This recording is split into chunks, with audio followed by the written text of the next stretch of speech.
त्रिस्तरीय पंचायत चुनाव 2021 को लेकर तिथियों का ऐलान हो गया है। और सबसे बड़ी बात है कि जहां 10 चरणों में चुनाव कराने के तिथियों का ऐलान पहले किया जा चुका था, लेकिन अचानक कैबिनेट की मंजूरी 11 चरणों में चुनाव कराने को मिली है। लेकिन आप थंबनेल देखकर अचंभित होंगे कि आखिर इन जिलों में पहले चुनाव होगा और इन जिलों में बाद में चुनाव होगा। बिल्कुल आपने सही पढ़ा है, सही जाना है, और मैं इसी पर खास चर्चा करने जा रहा हूं। देखिए, बिहार में पंचायत चुनाव 11 चरणों में होगा, लेकिन कुछ वैसे जिला हैं जहां बाद में चुनाव होगा। 17 वैसे जिला हैं जिनका चुनाव अंतिम चरणों में होगा, यानी कि अंतिम समय में उनका चुनाव होगा। और यह बड़ा ही मजेदार बात है। और 17 के बाद जितने भी अन्य जिले बचे उनमें पहले चुनाव होगा। लेकिन कुछ वैसे भी जिले हैं जहां वहां के कुछ क्षेत्रों पर चुनाव हो जाएंगे और कुछ क्षेत्र का चुनाव बाद में किया जाएगा।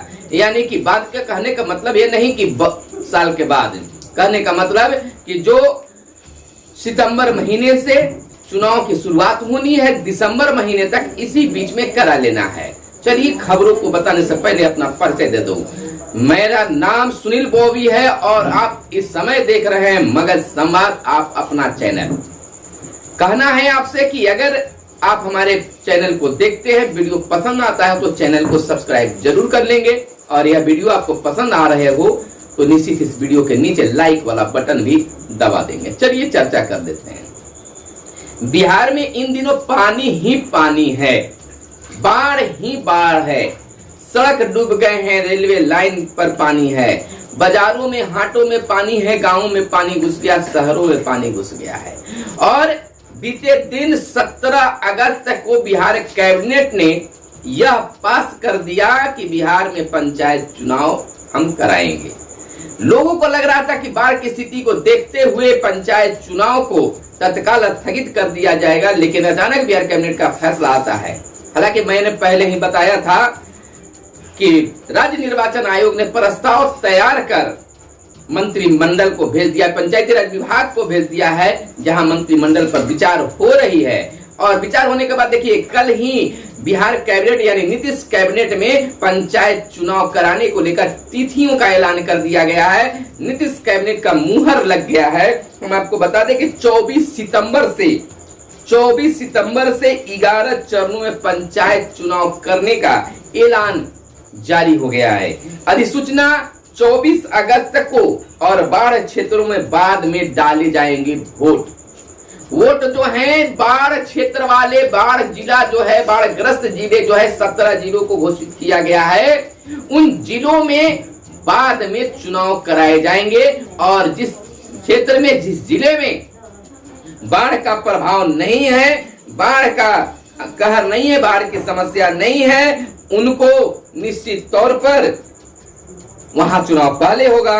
आपको यह भी बता दें कि अधिसूचना जो है 24 अगस्त को जारी हो जाएगा।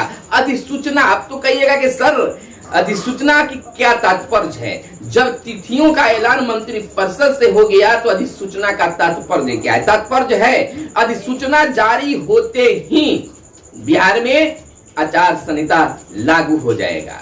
यानी कि हर व्यक्ति को, हर प्रत्याशी को अब सोच समझकर प्रचार प्रसार करने की जरूरत होगी। जो पाबंदियां लगाई जाएगी उस पाबंदियों के तहत उन्हें हर कार्य को करना होगा। आचार संहिता चुनाव के समय बहुत बड़ी चीज होती है, यानी कि अब वहां पर राज्य निर्वाचन आयोग का आदेश चलना शुरू हो जाएगा। तो ये बहुत बड़ी खास चीज है। और आपको बता देते हैं, बड़ी खबर यह है कि बाढ़ ग्रस्त क्षेत्रों में चुनाव अंत में होगा, और जो बाढ़ से प्रभावित क्षेत्र नहीं है, बाढ़ की समस्या में नहीं है, तो वहां पहले चुनाव कराए जाएंगे। आपको लग रहा होगा कि कहां होगा, न होगा।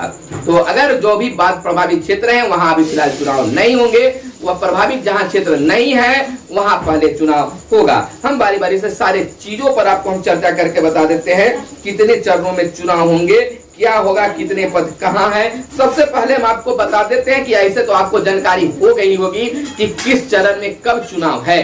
पहला चरण का चुनाव कब है, दूसरे चरण का चुनाव कब है। लेकिन मैं आपको बता दूं कि एक बार फिर से मैं आपको बता दूं, ध्यान से सुनिएगा, 12 दिसंबर को होगा अंतिम चुनाव का मतदान। अंतिम 12 दिसंबर का अंतिम चुनाव होगा और प्रथम चुनाव 24 सितंबर।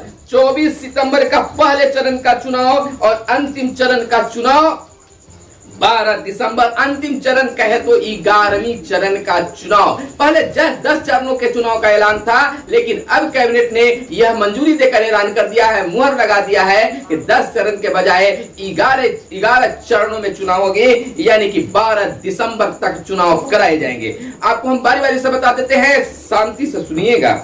पहले चरण का मतदान 24 सितंबर। 24 सितंबर को पहले चरण की मतदान। दूसरे चरण 29 सितंबर। तीसरा चरण 8 अक्टूबर। चौथा चरण 20 अक्टूबर। पांचवा चरण 24 अक्टूबर। छठा चरण 3 नवंबर। सातवां चरण 15 नवंबर। आठवां चरण 24 नवंबर। नवां चरण 29 नवंबर। 10वां चरण 8 दिसंबर और अंतिम 11वां चरण 12 दिसंबर को होंगे। लेकिन जो क्षेत्र बाढ़ प्रभावित है वहां चुनाव बाद में चरणवार कराए जाएंगे, यानी कि जहां बाढ़ की अगर विस्तार से लोग जी रहे हैं वहां फिलहाल चुनाव नहीं होंगे, वहां बाद में चुनाव करा दिया जाएगा। अब देखिए, पंचायत चुनाव में इन पदों के लिए डाले जाएंगे, कितने पदों के लिए कितने डाले जाएंगे इसको हम जान लेते हैं। देखिए, मुखिया पद के लिए भी चुनाव होंगे। देखिए, अब सबसे जरूरी बात बता देते हैं कि चेंजिंग तो हुआ है, लेकिन यह चेंजिंग नहीं हुआ कि किनका ईवीएम से होगा और किनका बैलेट पेपर से। तो अब जैसा कि जानते हैं कि 6 पदों के लिए चुनाव होना है, जिसमें 4 पद ईवीएम से होंगे चुनाव और 2 पद के लिए बैलेट पेपर से। मुखिया, जिला परिषद, पंचायत समिति और वार्ड के पद के लिए ईवीएम से चुनाव होंगे और सरपंच साहब और वार्ड पंच साहब के लिए बैलेट पेपर से चुनाव होंगे। आपको बता देते हैं कि 8066 ग्राम पंचायतें हैं बिहार में, जिसमें 8000 मुखिया पद पर चुनाव होना है। दूसरी बात, 534 प्रखंड हैं बिहार में और 534 पंचायत समितियां हैं, जिसमें पंचायत समिति के 11000 पदों पर त्रिस्तरीय पंचायत चुनाव होना है। 38 जिले हैं बिहार में और 38 जिला परिषद कुल है, जिस पर 11000 जिला परिषद का चुनाव बिहार में होंगे। इधर सरपंच के 8000 पदों के लिए चुनाव होंगे। वार्ड सदस्य के 1,12,000 पदों पर चुनाव होंगे। ग्राम कचहरी पंच के लिए 1,12,000 पदों पर चुनाव होंगे। पंचायत समिति के लिए 11,000 पदों पर चुनाव होंगे। तो यह थी एक बड़ी बात जो आपको जानना जरूरी था कि आखिर बिहार में मुखिया के कितने पदों पर चुनाव होगा। तो 8,000 पदों पर चुनाव होगा, सरपंच का भी उतना ही 8,000। वार्ड सदस्य, सबसे बड़ी संख्या वार्ड सदस्यों की होगी, 1,12,000 पद पर चुनाव वार्ड सदस्य का होगा। इस बार हम बता देते हैं कि वार्ड से चुनाव लड़ने के लिए मारा मारी है। लोग मुखिया से ज्यादा पैसा खर्च करने के लिए उतावले हैं, कारण कि बिहार में अब बिहार सरकार पावरफुल बनाने जा रही है वार्ड कमिश्नर को, वार्ड सदस्य को। हर योजना को उसमें सहमति वार्ड सदस्यों की होना जरूरी है। हर वार्ड का काम वार्ड सदस्य कराएगा और समझ लीजिए कि करोड़ों रुपए पंचायतों को मिलने जा रहे हैं, जिसमें उसका लाभ वार्ड के सदस्यों को मिलेगा। यानी कि बहुत ही अच्छे काम कराने के लिए सरकार उन पर निर्भर है। जैसा कि बीते दिन पंचायती राज मंत्री, बिहार सरकार के पंचायती राज मंत्री सम्राट चौधरी ने यह भी ऐलान कर दिया है कि अब बिहार के प्रत्येक पंचायत में स्टेडियम खोला जाएगा। बिहार के प्रतिभाओं को निखारने की कोशिश की जाएगी। उन्होंने साफ शब्दों में कहा है कि जिस पंचायत में अगर जगह मिल जाएगा उस पंचायत में हम स्टेडियम बना देंगे। तो यह बहुत बड़ी चीज है, तो पंचायत के प्रतिनिधियों को मिलेगा। और जिस पंचायत में खेल मैदान बनेंगे, स्टेडियम बनेंगे, तो जिस वार्ड में वह फील्ड पड़ता है उस वार्ड के वार्ड कमिश्नर की उसमें अहम भूमिका होगी। तो करोड़ों का उसमें फंड है। आपको बता दें आगे की ओर कि यह जो मंजूरी है बिल्कुल बिहार सरकार की ओर से मिल गई है। यानी कि अब चुनाव होकर ही रहेगा। जहां बाढ़ से प्रभावित क्षेत्र हैं वहां चुनाव बाद में होंगे। बिहार में त्रिस्तरीय पंचायत चुनाव की अब बिल्कुल डुगडुगी बज गई है। लेकिन आप जो सोच रहे हैं कि तिथियों का ऐलान हो गया लेकिन लंबा समय मिलेगा, लंबी समय नहीं। आप अभी से ही, आज से ही, अभी से आप चुनाव प्रचार करने के लिए निकल जाए। आप हमारे लगातार व्यूअर्स हैं, नियमित व्यूअर्स हैं। मैं आपको सलाह दे रहा हूं कि आप बैठिए नहीं, रुकिए नहीं, झुकिए नहीं, आगे बढ़ते रहिए और अपना विचार जो है मतदाताओं के बीच रखते रहिए। जीत हार की फैसला उनके हाथों में है, लेकिन आप अपने विचारों का प्रवाह जो है मतदाताओं के बीच छोड़िए नहीं। रेगुलर उनसे संपर्क में रहिए और इधर कागजी दस्तावेजों को भी आप जो बंडल बनाना है, यानी कि जो कार्य करना है, जो उसमें कराना है, जातीय आवासीय जो बनाना है, आपको तमाम चीजों को जो रखना है उसको लेकर आप बिल्कुल तैयार रहें। बड़ी खबर एक और आ रही है कि इस बार वैक्सीनेशन को लेकर जो प्रमाण पत्र संलग्न करने की बातें कही जा रही थी, अब तक उसको लेकर कोई सूचना नहीं है। यानी कि जो फॉर्मेट तैयार हुआ है उस फॉर्मेट में इसकी कहीं चर्चा नहीं है। लेकिन ऐसा नहीं है कि अगर मांग नहीं हो रहा है तो आप वैक्सीनेशन नहीं कराएं, वैक्सीनेशन करा ले। हो सकता है कि चुनाव के दरमियान ही राज्य निर्वाचन आयोग के द्वारा कहा जाए कि सभी प्रत्याशी अपना दस्तावेज, वैक्सीनेशन का प्रमाण पत्र प्रस्तुत करे।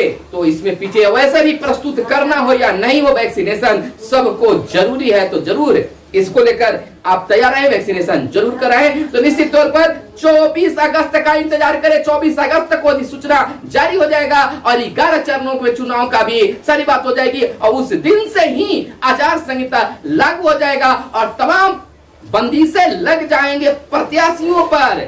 और निश्चित तौर पर कहां वोट में कहां पोस्टर चिपकाना है, कैसे प्रचार करना है, तमाम चीजों की जानकारी मैंने दिया है आपको। उस वीडियो को आप जरूर देख लेंगे, नहीं तो फिर आपको मतदाता वोट तो देंगे लेकिन आपकी हो सकता है कि प्रतिनिधित्व रद्द हो जाए। तो चलिए फिर मिलते हैं अगले वीडियो में। फिलहाल दीजिए इजाजत। धन्यवाद। जय हिंद, जय भारत, वंदे मातरम।